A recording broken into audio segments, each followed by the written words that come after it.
What's going on, everybody? Welcome back to the channel. So today we're going to be going over IG-12 and Grogu's kit. It is dropped, and I kind of briefly read through the kit already.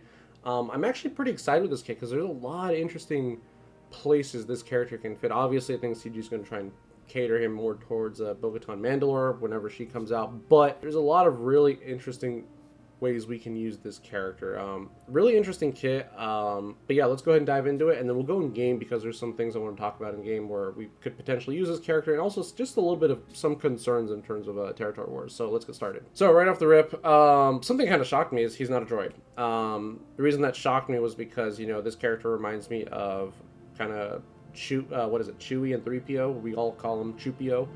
That character has the droid tag and the rebel tag. IG-12 and Grogu. By the way, I'm not going to call him that. I'm just going to call him IG-12. Just easier because this kit's already going to be really frustrating to read. And I'll explain why in a bit. So he is a light character. I don't know if that means we're going to get a heavy faction, but he is light. Not light side, but just light. He's a healer and a Mandalorian. The Mandalorian kind of guessed that, you know, just kind of where they're going right now with Mandalorians at the moment. So let's go ahead and pass all this stuff because don't bother reading it. All right, so this is what's going to be really annoying. I really don't like his ability names. I think it's cute flavor text, but it is going to be very confusing for people that just, you know, have a hard time remembering kits, or people that just, yeah, anyways, it's just annoying. Let's get started. So basic, no. Final text, inflict healing immunity on the target enemy for 2 turns, which can't be evaded or resisted, and call random other light side ally Mando ally to assist, dealing 50% less damage. So that's pretty good. That's pretty good. Healing immunity on basic, unresistible, unevadable. That's pretty good. I like that a lot. And then he calls someone to assist. If it's IG-12's turn, you inflict ability block, which also can't be evaded or resisted. So that's a pretty strong basic in my opinion. Ability block on basic is always great. And you remove the damage penalty of the assisting ally. So, yeah, it encourages you. It encourages you to use the basic during his turn. Special one is yes on a cooldown of 2. I like that. I like specials on 2-turn cooldowns as long as they're not overpowered. But 2-turn cooldowns on specials are kind of nice. The weakest ally and the target ally dispel all debuffs on themselves and recover health equal to 30% of IG-12's max health. All allies gain defense up. Kind of reminds me of IG-11's ability a little bit. But the part that I'm a little confused about, that we probably need to playtest, is it says the weakest ally and the target ally. So you're going to have to really pay attention to who's the weakest. You know, sometimes in the game, like especially like for boss contract, for example, it'll say weakest, like real quick. It'll just flash like real quick. So, you know, I hope it can show you. I mean, sometimes it's gonna be pretty obvious, but other times, you know, it's really borderline on who's got less health than who. But the other interesting part is if you heal, let's just say you target the target ally also is the weakest ally. You know, let's just say it's like right here on the screen. It's just 2 characters in play. I'm hoping you heal for 30% twice. That'd be kind of nice. It doesn't really read that way, but at the same time, you know, who knows how this game's going to work. Special no, cooldowns of 3. Call target ally to assist, inflict blind and daze on all enemies, which can't be evaded. It can be resisted, however. It can be resisted, but it cannot be evaded. Dispel all buffs from all enemies and stun the target for 1 turn. So I kind of wish it was reversed. You know, dispel all buffs, then inflict the blind and daze, kind of like how Rex does it. But it's still pretty good. Still pretty good. You stun someone for 1 turn. You get rid of all their buffs. Blind and daze are very powerful, so I dig it. All right, unique 1. Yes. And the only thing that I'm going to be saying yes to is the fact that this character only has 1 Zeta and 1 Omi. I mean, obviously 1 Omi is a marquee, but 1 Zeta. Thank you. Kind of overwhelmed with these two Zeta marquees lately. If Bam is an ally at the start of the battle, IG-12 gains the Scoundrel tag, which, well, for the rest of the battle, which I think is really, really cool. I really like that CG is doing this. I think Lobot was the first character that they kind of tested this with, where Lobot is not a droid ally, but if he meets a certain condition, he will gain the droid tag, which is kind of cool. Unfortunately, droids are not really in a good spot at the moment. The Lobot rework is amazing, but the rest of the faction needs a lot of help. But anyways, that's a whole other video for a separate discussion. Where did we leave off? IG-12 has 100% counter chance. That's also really, really good. That's really good. I like that a lot. For each light side Mando ally at the start of the battle, excluding summoning allies, that's kind of interesting.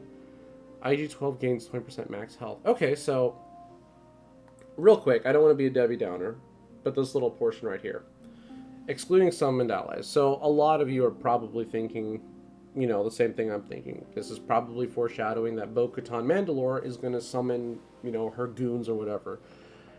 I do want to bring up Darth Talon real quick.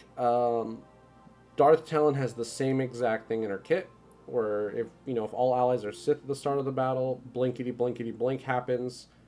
And when they announced her and we saw that part of her kit, everyone was kind of overanalyzing, overthinking the whole excluding summoned allies portion, and we never got a Sith character that summons Sith allies. A lot of people were thinking we were going to get a Triumvirate rework, or Nihilus was going to summon one of his his minions or whatever. But just wanted to just wanted to taper some of the expectations here for Bo-Katan Mandalore. So maybe she will summon an ally, maybe she won't. I don't know, but we've just wanted to say that just because this is in the unique, it doesn't mean anything yet until we see it. At the start of IG-12's turn, all light side Mandos recover 10% of the max health. That's really good. If they're at full health, they gain offense up and protection up 10% for one turn instead. So mod him fast, so he takes a lot of turns. Sounds great. Whenever IG-12 uses a special ability, a random other light side Mando ally assists, gaining effects depending on the ability used. Okay, so for special 1, if you use a... That's actually... hold on. I'm trying to think. Yeah, there's some really cool things you can actually do with that. You can control this randomness a little bit on non-Mando teams with 1 or 2 Mandos on the team. Anyways, we'll talk about that when we go in game. You're reducing their cooldowns by 1 with the first special. That's pretty cool. The second special is assisting ally deals 20% more damage and assists again. So you call a random one to assist, then you use the second special. You call someone to assist twice.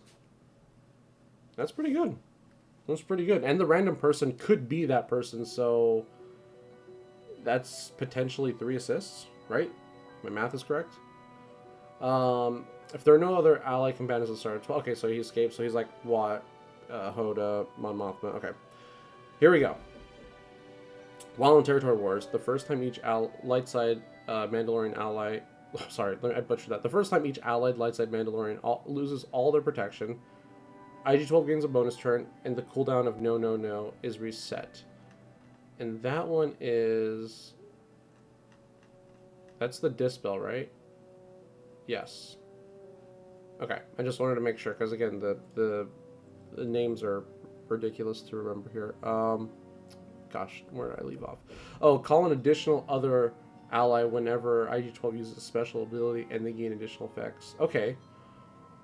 So, we're potentially calling 4 assists with the TW Omi, and all 4 can potentially be the same character. That's crazy.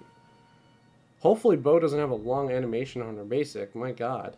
Okay, so I'm just gonna guess here that the separate call to assist is gonna get these special properties, and the first call to assist is only gonna get these. That's kind of how it reads to me. But anyways, so if you use the first special, assisting ally deals 10% more damage and recovers 20% protection. That's cool. Second special, assisting ally gains crit damage up for 2 turns. Okay. And that's very important, actually. Crit damage up for 2 turns is really important. That's kind of like an OG Mando call out right there. Anyways, I really like the kit. Let's go in game because there's some things I want to talk about theory crafting wise, and I do have a little bit of concerns about Territory Wars with this character. But let's get in there. Okay, so you guys all know this is my favorite team in the game, and this is not the usual comp people run. People would normally run in Territory Wars Bosk or Grief or OG Mando here in place of IG and Quill. But it's gonna be really tough for me to take away Bam from Boba Fett, Sign, and Jango. I mean, I don't think Bo's gonna be better than Boba Fett, Sign, and Jango in TW. I mean, this guy pretty much owns Lord Vader. But Fennec has a direct call out to Bam, which is kind of interesting because, like, if you take Bam away from this team, not only losing your safety net for Maul, but you're also losing a lot of offense from Fennec. So Fennec has this thing in her kit where she ramps 10% offense every time she gets tenacity up, whether that's through Grief or Bam, with his Wander of the Force ability, where he puts the damage meter on everybody. But if Bam's on the team, that 10% ramp goes to 20%. And if Boba Fett's line of Jango's on the team as the leader, then it gets ramped up again to 40%. So by taking Bam off the team, Fennec is going to be ramping pretty much at 50% speed. Her 40% ramp's going to drop down to 20, which I'm not so sure I'm kind of on point with. But there are some really interesting ideas I have that we can do with IG-11. IG-12.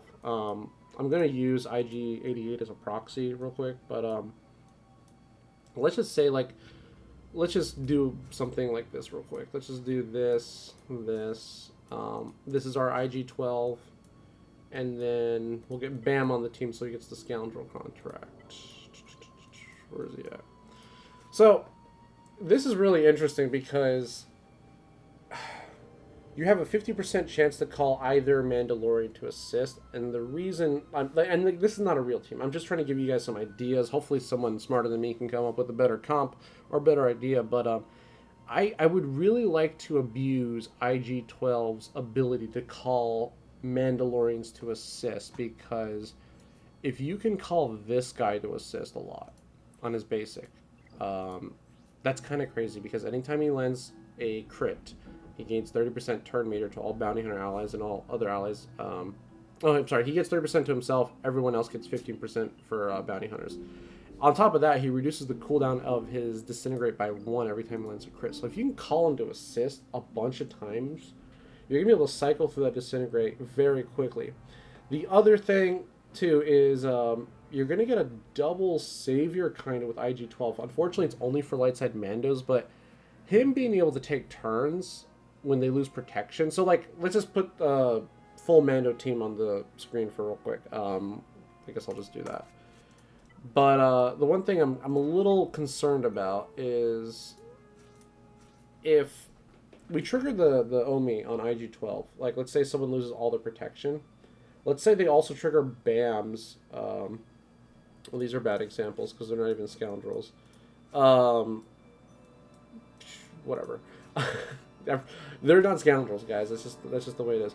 If you trigger both of their uniques, I feel like you're going to be burning a lot of your your get out of jail free cards. You're going to burn your damage immunity on top of IG-12's ability, which also it dispels all buffs on them, right? He doesn't cleanse. So Bam is going to dispel all the debuffs on you, and then IG-12 is going to dispel all the buffs on them. But I just don't like the fact that you're triggering two characters at the same time to essentially do almost the same thing.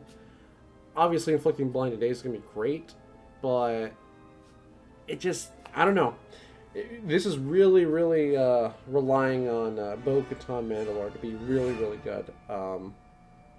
Yeah, I'm not so sure. I don't know. It's tough. It's tough to judge a character when you don't get the full picture.